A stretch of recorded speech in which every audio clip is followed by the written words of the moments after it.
ET Final Score is brought to you by Ashley Furniture.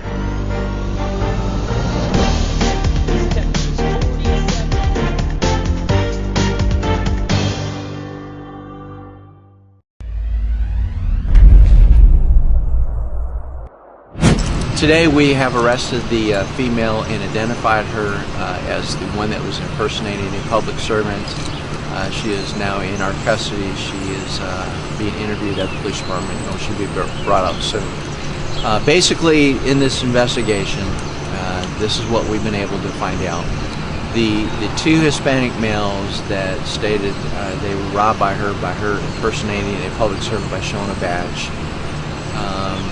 They failed to mention at the beginning that she had offered sex to them, and basically that they were going to another location to, have some type of sexual contact with each other. So when she took them to another location, that's when she presented a badge to the victim, stating that she, I'm not going to say that she was saying she was police officer. She presented herself as an officer by showing the badge, got their wallet as though she was getting their ID, and then she took off in her vehicle. She did this on two different occasions. The second occasion, the first one was up at the D&N grocery, then they went over to Palace Street, and that's when she got his wallet and left. On the second occasion, she had met the victim at a grocery store at 31 in the Loop. Then they went to the car wash. It wasn't like he was just there washing his car. And she pretty much did the same thing there. She got in his vehicle, found a cell phone that was in there, took his wallet, and then she left in her vehicle. So today's charges are just two charges, which is impersonating a public servant, third-degree felony. It's a $150,000 bond on each, and we're going to be pursuing additional charges throughout the day, which possibly would be for theft or auto burglary due to the fact that she went in illegally into his vehicle and took property from the victim.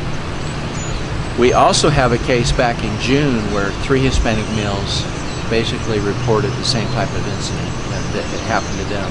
So we'll be looking at that case as well, the same MO, description of the female and everything, so we'll be looking at that. Her name is Janice Louise Cowser, C-O-W-S-E-R. She's a white female. She was living, when we arrested her today, she's living off this Route 248 in an apartment complex down there. She has a previous address of Athens. She does have a very lengthy criminal history, not so much just in our judicial, but you might want to check the judicials over in the Athens area. So, that's where we're at.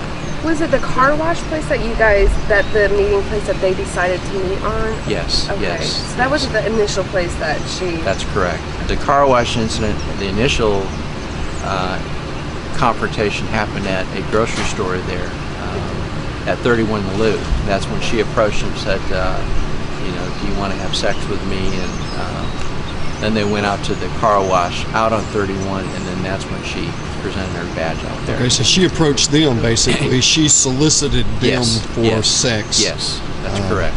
And they agreed to it. They met at another location. Then she posed as a peace officer by presenting her badge. They're thinking, well, is this a stinger? What's going on here? And then she stole them. Now, the badge itself, did it look official? Was it a PD badge? Well, to them it looked official. Do y'all have the badge? We actually executed a search warrant yesterday at her apartment. We did locate evidence there, her clothing that matched what was in the videos, but we did not find a badge. How do you spell her last name? I believe it's C-O-W-S-E-R. S-E-R, okay. C-O-W-S-E-R. Okay, Janice. Yeah. I'm sorry. Jennifer. Did I say Janice? Jennifer, okay. Jennifer Louise Cowser. C-O-W-S-E-R. How old is she? I didn't write that down on here. She's in judicial. I want to say her date of birth was in 72. Okay. But she is in judicial. How'd you guys come to find her? Well, we got some tips on possibly they knew who she was. They just had to locate her name. And once they located her name, they said, "This is who we think she is." We got the photos and did the normal investigations, lineups and all that, and we were able to have enough probable cause to believe that she is the one that was responsible. The search warrant yesterday, again, we located her clothing that matched the same clothing that she was wearing in the videos, especially the car wash right there. So we have that.